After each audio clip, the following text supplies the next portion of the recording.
Hello बच्चों, let's read the question and the question says that the force responsible for the union of two ice blocks as a single block. कौन सा force जो है वो responsible होगा for the union of दो ice blocks in a single, ठीक है। और ऑप्शन ए में दे रखा है हम लोगों को van der Waals force, option B में दे रखा है हाइड्रोजन बॉन्ड्स, ऑप्शन सी में दे रखा है dipole interaction and option D में दे रखा है वेंडर वॉल्स रिपल्शन, ठीक है। और हम लोगों को बताना है कि करेक्ट ऑप्शन कौन सा है। So let's start the concept by knowing a key concept first.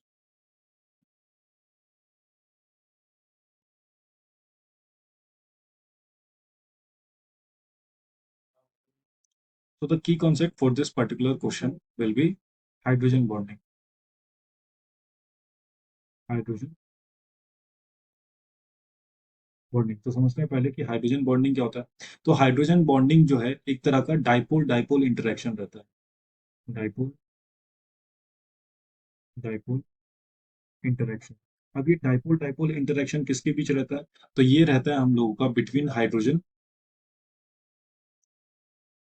Between H atom that is hydrogen atom and highly electronegative atoms, electronegative atoms like oxygen and fluorine. तो वैसा डाइपोल डाइपोल इंटरेक्शन किसके बीच? Hydrogen atom और highly electronegative elements जैसे oxygen fluorine, इन दोनों के बीच में जो dipole dipole interaction होता है उसको हम लोग कहते हैं हाइड्रोजन बॉन्डिंग। ये एक special type of attractive forces होते हैं ऑब्वियसली, ठीक है। तो अगर हम लोग क्वेश्चन में देखें कि जो आइस क्यूब है, और ऑब्वियस बात है कि आइस क्यूब जो है वो वाटर का बना हुआ है, मतलब वहां पे जो बॉन्ड बन रहा होगा हम लोगों का कुछ इस तरीके से होगा, क्लियर।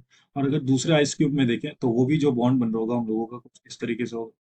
तो यहाँ पे क्या होता है, यहाँ पे जो पॉजिटिव इंटरेक्शन है हाइड्रोजन का, वो हम लोगों का वो इंटरेक्ट होता है ऑक्सीजन से, ठीक है। सेम इस वाले केस में अगर और भी hydrogen bonds, hydrogen molecule that is water molecule present है, तो इसका इस हाइड्रोजन का जो इंटरेक्शन होगा वो हम लोगों का होगा इस वाले ऑक्सीजन से, और ये बनाएगा हम लोगों का क्या चीज? हाइड्रोजन बॉन्ड, इस एच बॉन्ड, ठीक है। ये हम लोगों का हाइड्रोजन बॉन्ड बन जाएगा, जिसकी वजह से दो आइस क्यूब जो है वो यूनाइट होके एक सिंगल आइस क्यूब में ट्रांसफॉर्म हो जाएंगे। So the force that is responsible for the union of two ice blocks in a single ice block is hydrogen bonds. तो ऑप्शन बी जो है हम लोगों का करेक्ट हो जाएगा। Option B will be our correct answer.